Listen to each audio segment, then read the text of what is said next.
धन्य भाई 7 वर्ष के भगवान भय 7 वर्ष की अवस्था में भगवान ने एक बड़ी अद्भुत लीला करी। इस लीला का नाम है गोवर्धन लीला।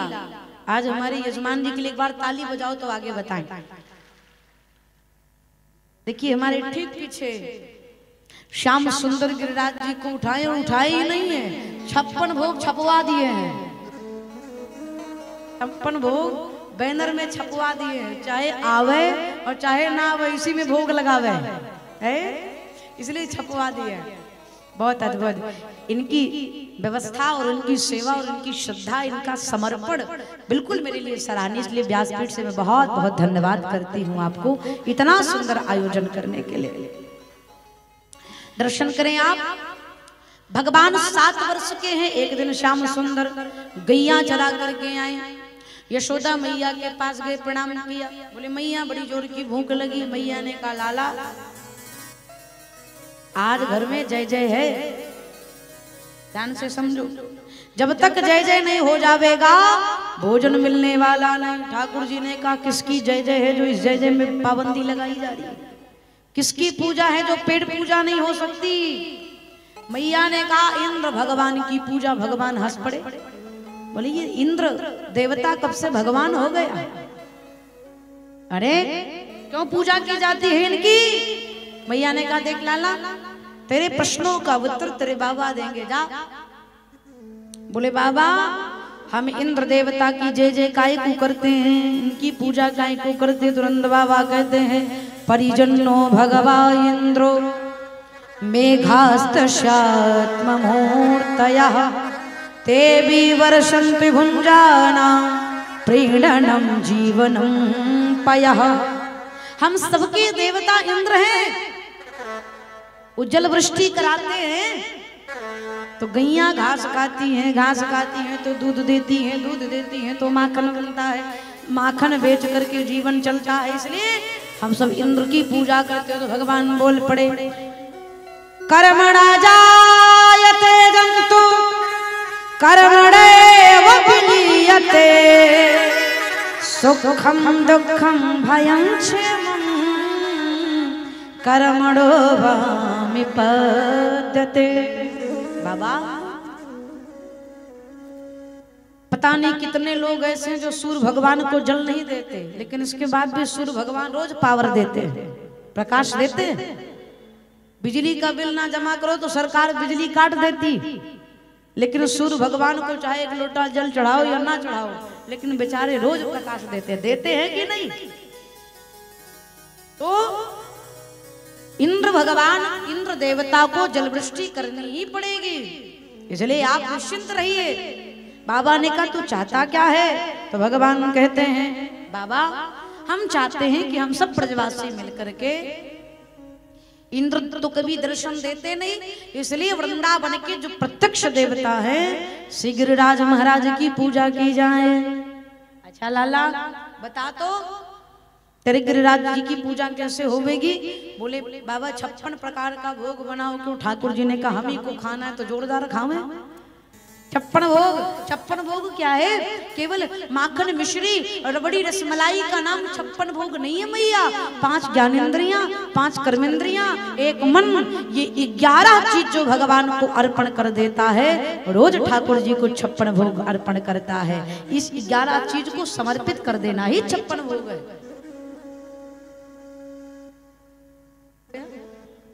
ठाकुर जी ने 56 भोग बनवाया, बैलगाड़ी पर लिया और सारे ब्रजवासी को लेकर भगवान गिरिराज जी महाराज के निकट पहुंचे।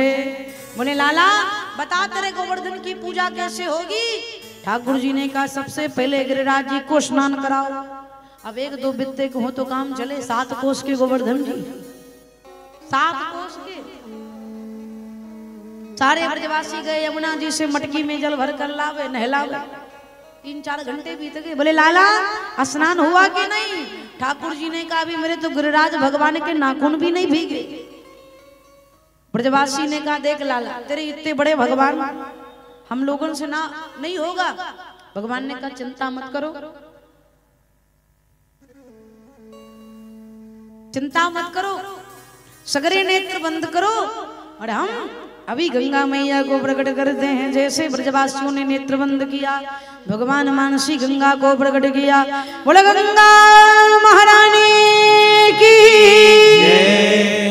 मानसी गंगा को प्रकट किया भगवान ने, और मानसी गंगा के जल से, पवित्र जल से गिरिराज भगवान को स्नान कराया। हल्दी चंदन पुष्प का लेपन लगाया। ब्रजवासी ने कहा बता लाला। नंद बाबा ने कहा कन्हैया पर्दा लगाकर भगवान को भोग लगा दे। ठाकुर जी ने कहा बाबा हमारे भगवान पर्दे में नहीं खाते, प्रत्यक्ष खाते हैं। अच्छा कहाँ है भगवान? तू तो कहता था ते गिरिराज भगवान को प्रत्यक्ष दर्शन देंगे, कहाँ है भगवान? भगवान ने कहा सब नेत्र बंद करके पुकारो, और सारे ब्रजवासी पुकारने लगे। श्री गोवर्धन महाराज महाराज तेरे माथे मुकुट विराज रहो। आप लोग भी पुकारो तो भगवान दर्शन देंगे। तेरे माथे मुकुट विराज रहो, तेरे माथे मुकुट विराज रहो, तेरे माथे मुकुट विराज रहो, तेरे माथे मुकुट विराज रहो।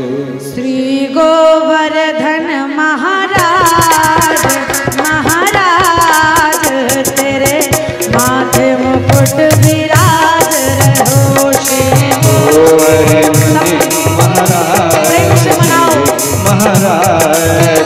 तेरे माथे मुकुट विराज रहो।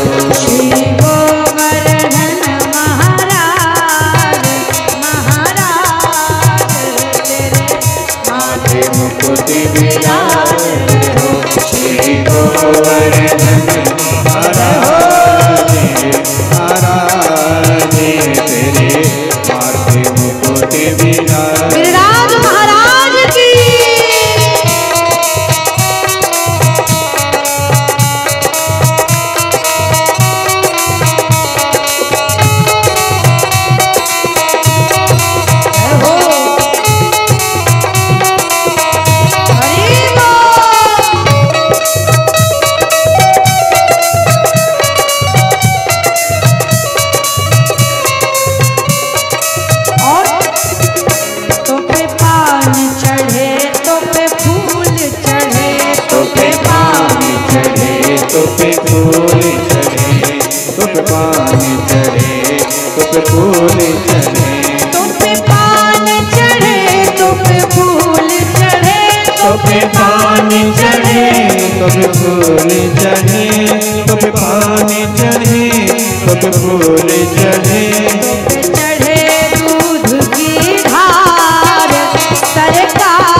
कोस की परिक्रमा, तेरी सात कोस की परिक्रमा, तेरी सात कोस की परिक्रमा, तेरी सात कोस की परिक्रमा, तेरी सात कोस की परिक्रमा, तेरी छवि पे जाऊं बलिहार, सरकार तेरे माथे मुकुट विराज रहो।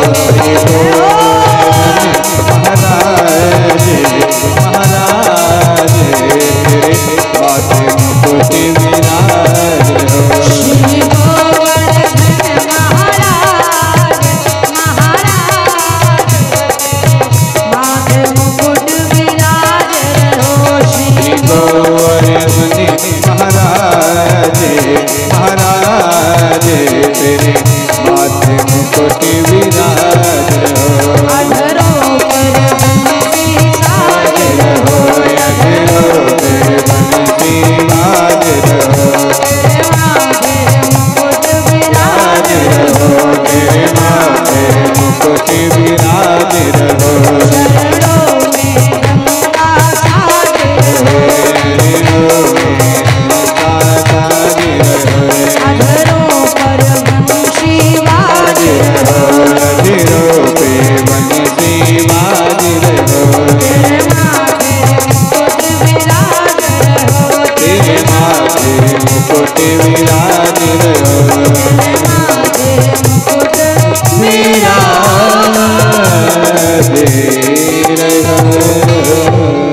बोले गिरिराज महाराज की सब ब्रजवासी भगवान को प्रेम से पुकारते हैं और भगवान एक स्वरूप में ब्रजवासी के सम्मुख खड़े हैं, दूसरे स्वरूप में भगवान शंख चक्र गदा पद्म चतुर्भुज लेकर के गिरिराज जी की शिला पर विराजमान हो गए।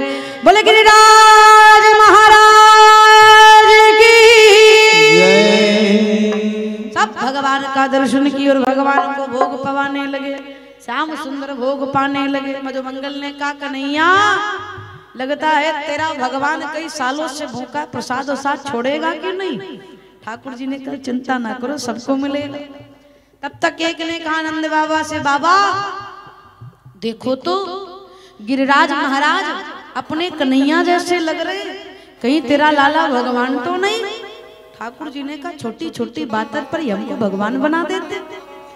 एक ने कहा लाला लगता है गिरिराज महाराज तेरे जैसे। भगवान ने कहा तुम लोग का दिमाग खराब हो गया, देखो ध्यान से गिरिराज भगवान के 4 हाथ हैं और कन्हैया के पास 2 ही हैं। एक ने कहा रंग तो मिल रहा है, तू भी करिया कलूटा वो भी करिए कलूटे। ठाकुर जी ने कहा हम दोनों एक ही गाय का दूध पीते हैं इसलिए हम दोनों का वर्ण श्याम है। अच्छा ले देकर भगवान ने सबको समझाया। गिरिराज जी की पूजा संपन्न भई। इधर देवराज इंद्र चमचमाती हुई शेरवानी पहने बैठे थे। काहे को आज हमारी पूजा है, जाएंगे चकाचक पूजा करवा। इधर नारद जी प्रसाद लेकर के गए। देवराज इंद्र से कहा देखो हम तुम्हारे लिए प्रसाद ले। काहे का प्रसाद? बोले पूजा है प्रसाद पाओ। इंद्र देवराज इंद्र ने प्रसाद ले लिया। देवर्षि से पूछा काहे की पूजा है, काहे का प्रसाद है? नारद जी ने कहा ये ब्रजवासियों ने तुम्हारी पूजा कैंसिल कर दिया और गिरिराज जी की पूजा करी, उसी का प्रसाद है। अब तो देवराज इंद्र का माथा ठनक गया। मेघमालाओं को आदेश दिया जाओ ब्रजमंडल में इतनी वर्षा करो कि वृंदावन को डुबो दो। मेघमालाओं ने आकर घोर गर्जना आकाश मंडल में करी। बिजली चमकने लगी, कड़कड़ाने लगी और गर्जना आकाश मंडल में भई तूफान आने लगा। भयंकर जल की वृष्टि होने लगी। ब्रजवासी त्राहिमाम त्राहिमाम त्राहिमाम भगवान कृष्ण कृष्ण महाभागा तन्नाथ गोकुलम प्रभु, हे प्रभु मेरी रक्षा करो, हे गोविंद मेरी रक्षा करो। भगवान ने कहा चिंता मत करो, तुम सबकी रक्षा राज महाराज करेंगे। सबको लेकर भगवान गाय गोपी बाल बाल बछड़े सबको लेकर भगवान गए। 7 कोस के गोवर्धन जी 7 वर्ष के श्याम सुंदर ने अपनी छोटी उंगली पर धारण कर लिया। बोल गिरिवरधारी की भगवान ने गिरिराज महाराज को किया। अब सारे गोपी ग्वाल सब गिरिराज जी के भीतर आ गए। ठाकुर जी गिरिराज जी को उठाए हैं, टीढ़ी टांग पर खड़े, मंद मंद मुस्कुरा रहे। मैया यशोदा को लगा बताओ बित्ते भर का हमारा कन्हैया इतना बड़ा पर्वत उठाया है। सबसे कहा रे भैया निक लाठी तो लगा लो कम से कम। ध्यान से समझो क्या सुंदर सूत्र दिया है वेद व्यास जी ने। निक लाठी तो लगा लो लाला, थक जाएगा। 3 दिन बीत गया। 3 दिन बाद ब्रजवासियों ने कहा कन्हैया हम सब लाठी लगा लेते हैं, तो थोड़ा आराम कर ले। भगवान ने कहा नहीं नहीं ठीक है। अरे तू थक जाएगा, दुबला पतला मेरा कन्हैया, नहीं हम सब लाठी लगा लेते। सगरे छोरन ने लाठी लगाई। छोड़ दे कन्हैया। भगवान ने कहा पक्का छोड़ दूं? हाँ छोड़ दे, हम सब लाठी लगा करके उठाए रहेंगे, छोड़ दे। ठाकुर जी ने कहा सच्ची छोड़ दे? हाँ छोड़ दे। भगवान ने जैसे उंगली थोड़ी सी ढीली करी, सबकी लाठी चटा चट करके टूट गई। सबने आवाज दे रही कन्हैया बचा बचा कन्हैया। ठाकुर जी ने उंगली सीधी कर दी। 4 दिन तक और जल गया। 4 दिन के अंदर किसी ने नहीं पूछा हाउ आर यू, कौन मुसीबत मोल ले गए, एक बार भी कुशल क्षेम नहीं पूछा। 7 दिन तक भगवान गिरिराज जी को उठाए रहे। कथा यहाँ संकेत करती है कभी कभी हम आप भी अभिमान कर जाते हैं। क्या पूरा घर हम चला रहे हैं, हमारी वजह से सुख है, हमारी वजह से संपत्ति आ रही है, हम पूरे घर की देख रेख करते हैं, हम नहीं होंगे तो क्या होगा? आपको क्या लगता है? आप अपनी गृहस्थी की गाड़ी चला रहे हैं, गलत फहमी में हैं। गृहस्थी की गाड़ी हो या जीवन की गाड़ी हो, स्टीयरिंग पर तो हमारे श्याम सुंदर ही बैठे हैं, तभी जाकर के जीवन की गाड़ी बढ़िया चल रही। अस्तु चलने वाली नहीं है। इसलिए भैया करहि करा वही भंजन सोई, परमात्मा करते हैं, बस हमको आपको निमित्त बना देते। करते हो तुम कन्हैया, मेरा नाम हो रहा है, मेरा आपकी कृपा से सब काम हो रहा है। कथा बलौदा बाजार में होना तय था, लेकिन भगवान ने निमित्त आदरणीय श्री रामेश्वरम प्रसाद साहू जी को निमित्त बनाया। इसके लिए ठाकुर जी को धन्यवाद करो। धन अर्जित करके उसको सही जगह लगाना बहुत कठिन काम है ना? सही जगह लगाना कठिन काम है। 7 दिन तक भगवान गिरिराज जी को उठाए रहे। 7 दिन बाद भगवान गिरिराज जी को विराजमान किए। और जब भगवान गिरिराज जी को स्थापित करके जाने लगे तो छोरन ने कहा कन्हैया आज तो हम सबको पक्का विश्वास हो गया तू भगवान है। भगवान ने कहा तुम सबकी बात ये भगवान पर आकर काहे टिकती है?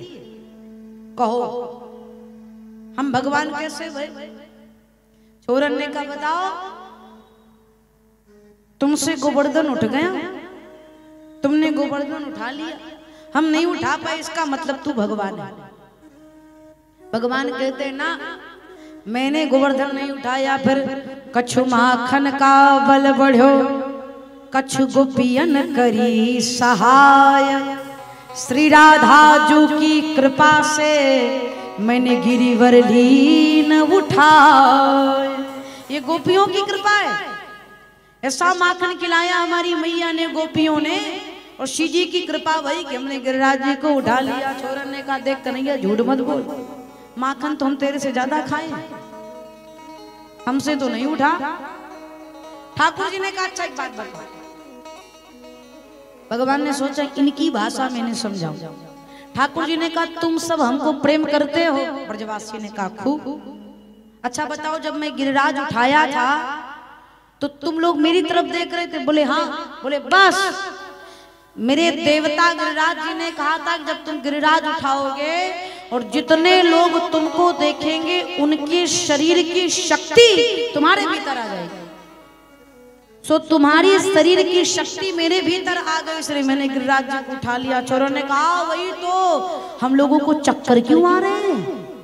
सारी शक्ति तेरे पास चली, इसलिए चक्कर आ रहा भगवान ने समझे। ब्रजवासियों को समझाया और इस प्रकार से ठाकुर जी ने गिरिराज जी की लीला करी। 7 दिन के बाद जब गोवर्धन जी को स्थापित किया तो वृंदावन में धूल उड़ रही थी। क्यों उड़ रही थी? जल कहाँ गए? 7 दिन के अंदर जो जल वृष्टि हुई उसमें तो वृंदावन डूब जाना चाहिए, पर नहीं डूबा। क्यों नहीं डूबा? सारे जल जहां कहां चले गए। तो कथा आती है जब भगवान श्री राम रावण का उद्धार करके अयोध्या पहुंचे तो एक दिन किशोरी मैया ने प्रभु से कहा, रघुनाथ जी मेरी मन में एक इच्छा है। भगवान ने कहा, कहो। जानकी जी कहती, ब्राह्मण को भोजन कराने की प्रबल इच्छा है। ठाकुर जी ने कहा, ठीक है। राम जी गए, जाने लगे। सीता जी ने कहा, प्रभु जा तो रहे हैं लेकिन किसी ऐसे ब्राह्मण को ले आइएगा जो ठीक ठाक खाता हो, जो बढ़िया खाता हो, ऐसा ब्राह्मण ले आइए। राम जी ने कहा, चिंता ना कर। सो प्रभु गए। एक बटवृक्ष के नीचे एक महात्मा जी बैठे थे, दुबले पतले महात्मा। दुबले पतले महात्मा को राम जी ने देखा, चरणों में प्रणाम किया, बोले, हे विप्रवर, हमारे यहाँ का निमंत्रण स्वीकार करो। महात्मा जी ने मन ही मन में सोचा, हम तो इसी उम्मीद में बैठे थे कोई पूछे। तो चलो महात्मा जी को ले गए। सीता जी ने देखा, चरणों में प्रणाम किया, आदर से भीतर ले गई संत महात्मा को और राम जी के पास गई। बोले, प्रभु हमने आपसे कहा था कोई ब्राह्मण ले आएगा जो ठीक ठाक खाता हो। इनका शरीर देख करके लगता है ये तो सूंघ करके ही जीवित रहते हैं। इतने दुबले पतले को काय को ले आए? राम जी बोले, यही मिले, इन्हीं को खिलाओ। माँ गई, सुंदर चौकी सजाई, सोने की थाली में नाना प्रकार का व्यंजन परोस कर लेकर आई। महात्मा जी ने भोग लगाया और जब भोग लगाया महाराज तो वैसा खाना शुरू किया कि सीता जी जावे रसोई से आवे तब तक थाली साफ पावे। चकाचक महात्मा जी खाने लगे, जावे परोस कर लावे देवे सोई थाली साफ। मैया प्रसन्न हो गई, लगता है खाने पीने वाले ब्राह्मण, खाने पीने वाले, पीने खाने वाले नहीं। आजकल खाने पीने वाले कम, पीने खाने वाले ज्यादा मिल रहे हैं। समझदार हैं आप लोग, समझ रहे होंगे क्या कहना चाहते हैं। हाँ, मैया प्रसन्न हो गई। अच्छा, ये भी बड़ी स्थिति समाज की अद्भुत है। जो नहीं खाता उसी को लोग खिलाने के लिए परेशान रहते हैं। किसी के घर जाओ, अगर 5-6 प्रकार की वैरायटी की मिठाई है, एक मिठाई उठाए तो दूसरी बार जाओगे तो 10 वैरायटी की मिलेगी। और पहली बार में ही जाकर अगर आपने 10-20 पकड़ लिया तो अगली बार जाओगे तो नमकीन बिस्किट मिलेगा, काजू कतरी मिलने वाला नहीं है। जितना कम खाओगे उतना लोग ज्यादा खिलाएंगे। मैया गई, रसोई से परोस कर लेकर के आई, थाली साफ। सीता जी की रसोई में कमी होने लगी, गणेश भगवान को बुलाया, गणेश भगवान रसोई बनाने लगे, सीता जी परोसने लगी, महात्मा जी खाए जा रहे, खाए जा रहे, खाए जा रहे। रिद्धि सिद्धि आ गई, प्रसाद बनाने लगी, सीता जी परोसने लगी, संत महात्मा रुकने का नाम नहीं ले रहे। मैया गई, हाथ जोड़ करके बोली, बाबा जब भोजन आधा पेट हो जाए तो जल पी लेना चाहिए। महात्मा जी ने कहा, चिंता मत करो मैया, जब आधा पेट हो जाएगा तो बता दूंगा। सीता जी माथा पीटी, रसोई खाली होने के कगार पर है, इनका भी आधा पेट नहीं भैया। दौड़कर राम जी के पास पहुंची, प्रभु अद्भुत संत हैं। राम जी ने कहा, क्यों क्या हुआ, खा नहीं रहे? मैया ने कहा, इतना खा रहे कि रसोई खाली होने के कगार पर है, चलिए। राम जी गए, महात्मा जी को देखा तो इशारा कर दिया, कंट्रोल योरसेल्फ, थोड़ा नियंत्रण करो भाई है। अब महात्मा जी जैसे प्रभु का इशारा पाए, सोई मैया से कहा, माँ भोजन हो गया आधा पेट, अब जल पिला दो। सीता जी हाथ जोड़कर खड़ी हो गई। भोजन कराने का टेंडर लिया तो रसोई खाली हो गई। जल पिलाने का टेंडर लूंगी तो ब्रह्मांड सूख जाएगा, इसलिए ये मेरे बस की बात नहीं है। भोजन कराना मेरी जिम्मेदारी, जल पिलाना भगवान की जिम्मेदारी। प्रभु जल चाहिए, राम जी ने कहा एक युग प्रतीक्षा करो। त्रेता में आपने भोजन किया है, द्वापर में जब मैं कृष्ण के रूप में आऊंगा, गोवर्धन लीला करूंगा, तो जितना जल बरसेगा सब पी लेना। और वही भैया इन संत का नाम है अगस्त ऋषि। अगस्त ऋषि ने त्रेता में भोजन किया और द्वापर में समस्त जल का पान करके ब्रजवासियों पर कृपा करी। इस प्रकार से भगवान ने